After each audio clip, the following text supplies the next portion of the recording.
Bonjour Nicole Kidman, bonjour Tim Roth.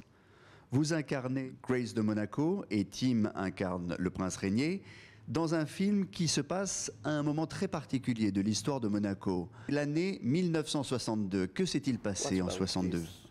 Yeah, I mean, I think people have the misconception that this film is a biopic and that it covers all of Grace's life, and it really doesn't. It's a specific time in her life. She's been married for 6 years. She has 2 children, and she's in a struggle in terms of family and career, and that's how the film begins. There's also then Regnier's struggle, which is but it's them finding their feet as a couple. Politically, yeah, he's having to. He's got under a lot of stress. Yeah. Quelles ont été les tensions politiques entre Régnier et de Gaulle? Well, I didn't know about that. No, neither did I. I had no idea. Yeah. But within the film, in the way it's placed within the film, it's a device in a sense to show how they become a couple, how they come together as a couple. But I had no idea. It was the battle to stay tax-free, right? Mm-hmm. Which, Yeah, and also I suppose staying not a part of France as well is what that represents. Yeah, retain your ultimately. independence, and because they could have just been rolled right over. Et Grace a fait de grandes choses pour Régnier, n'est-ce pas? Yeah, that's part of her journey through the film, is that she can, the film starts with her being offered Marnie by Hitchcock and wanting to go back to Hollywood and work, which was implausible now when you look at it from a distance, but it seemed absolutely plausible to her at the time.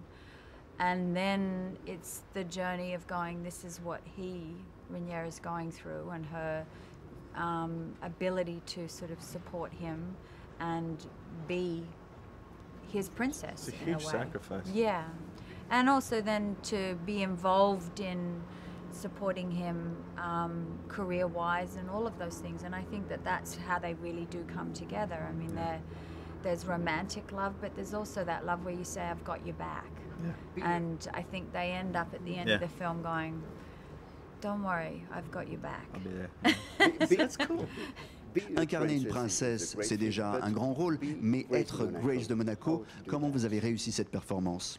I mean, I studied her, and then I tried to, because I listened to her vocally, I watched her physically, and then I also read and absorbed a lot of things. I talked to people, I watched interviews, and I really watched the interviews and tried to sort of read between the lines, and then that ultimately becomes how do I feel her? Because there's, portraying her and putting her on a pedestal, but how do I actually feel the things that she felt? Je vous pose la question à tous les deux. Est-ce que vous comprenez la réaction de la famille de Monaco qui n'aime pas le portrait qui est fait dans ce film? I think we do. We understand and we appreciate where they are coming from, possibly. But the film is not an attack on the family. The film is actually very respectful and very has actually a warmth to it, I think, from what we were doing.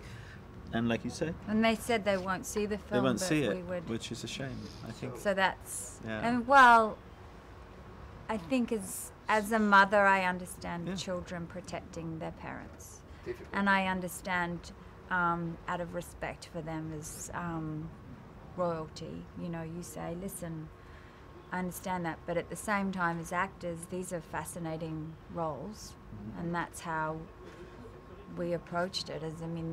They really are fantastic characters to play. Yeah, and the world will always be intrigued and fascinated, I think, by Grace Kelly and by Régnier, because that's what it is, and they're part of history now, and they're so it won't just be this film. There'll be stories for many, many years to come told. There has been, and there will continue to be.